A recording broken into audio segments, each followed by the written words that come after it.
Hola família! Avui us vinc a empapar de cultura i refrans populars, però tot això vist des d'un punt de vista una mica peculiar, tot des de sota terra. Comencem!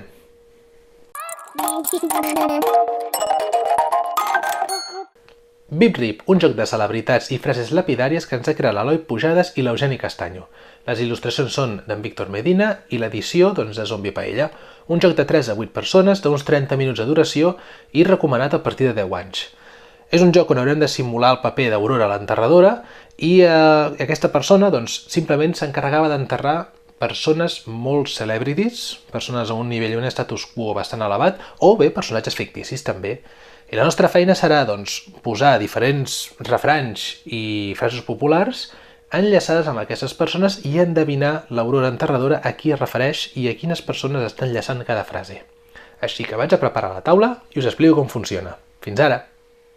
Per jugar una partida de Vip-Rip posarem la taula de tal manera que les 9 cartes de tomba faran una distribució de 3x3 i posarem una de les cartes de personatge a sobre de cadascuna de les tombes. Podem escollir si jugar amb la cara de nit o amb la cara de dia, és indiferent.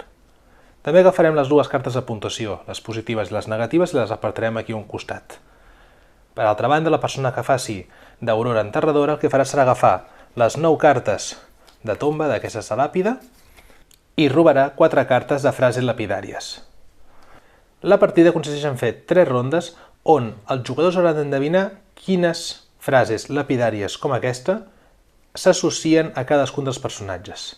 Jo agafaré aquestes cartes, d'aquestes n'escolliré 3, agafaré les 9 cartes de tomba i faré un enllaç. Per posar un exemple, tinc aquí en Homer Simpson, doncs jo puc agafar la seva tomba, la número 9, la poso aquí, boca baix com a Aurora enterradora, agafo una frase com aquesta, qui no sap riure no sap viure, l'enllaço i els jugadors el que han de fer és endevinar que aquesta frase està associada amb Homer Simpson. En el moment en què ja en poso una sobre la taula, ells ja poden iniciar el debat. Ho he de fer amb 3 cartes, això.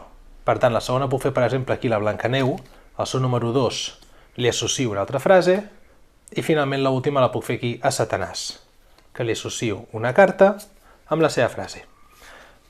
En aquest moment la carta que em sobra es descarta i la resta de jugadors inicien un debat per tal d'endevinar en aquest mateix ordre quines frases són quina persona. Un cop ells han escollit la combinació em diran un número de 3 xifres i jo associaré si el que està bé o el que no està bé. Segons el nombre d'errors, donem el cas que ells fallen un error, fan un error d'aquests aquí, doncs jo el que faré serà simplement escollir una de les cartes que no és la correcta, com pot ser la Mary Poppins, i la retiraré cap a la zona de punts negatius. Tindran un altre intent amb els personatges restants. Que tornen a fallar una altra vegada? En retiro un altre, per exemple, en Sheldon Cooper, un altre punt negatiu. Si en aquest moment ja ho encerten, perfecte, jo els hi revelo la solució de la combinació. I un cop passa això, les 3 cartes resultants d'aquesta ronda se'n van a la part de puntuació positiva. Retirem aquestes cartes de tomba, descartem també les cartes de frases lapidàries i iniciaríem una segona ronda revelant nous personatges fins que haguem omplert la graella de 3x3. Si algun dels personatges algú no el coneix, el personatge es pot descartar i se'n revela un altre. No hi ha cap mena de problema. En aquest cas ara, el personatge d'Aurora enterradora passaria a un altre jugador, robaria les seves 4 cartes de frases lapidàries i faria el mateix que he fet jo, però amb nous personatges. Si alguna de les frases lapidàries no li encaixa, no li agrada o no sap com associar-ho, pot descartar-la per tal de robar-ne 2 més. El fet de fer això implica que un dels personatges que està en joc se'n va a la zona de punts negatius i n'apareix un altre. D'aquesta manera la partida avançaria durant 3 rondes, fins que se s'encallen al final de la partida, on el que es té en compte és les puntuacions positives i negatives. Els jugadors hauran guanyat si tenen tants o més positius que punts negatius. Addicionalment, hi ha un mode avançat del joc, en el qual la primera ronda jugaríem aquesta grella de 3x3, a la segona ronda i afegiríem les cartes 10, 11 i 12, tant per l'Aurora com per la graella, I finalment la tercera ronda, les cartes 13, 14 i 15, que les tenim també dels dos tipus. Però no només s'acaba aquí. El joc també incorpora un mode competitiu per fer entre dos equips, on el que farem és, mitjançant paper i boli, farem dos equips, una persona d'un equip farà d'Aurora Enterradora, farà el mateix desenvolupament que tenim aquí, i un cop s'acaba la ronda, una altra persona de l'altre equip farà el paper d'Aurora l'Enterradora, i la partida durarà 4 rondes en aquest cas.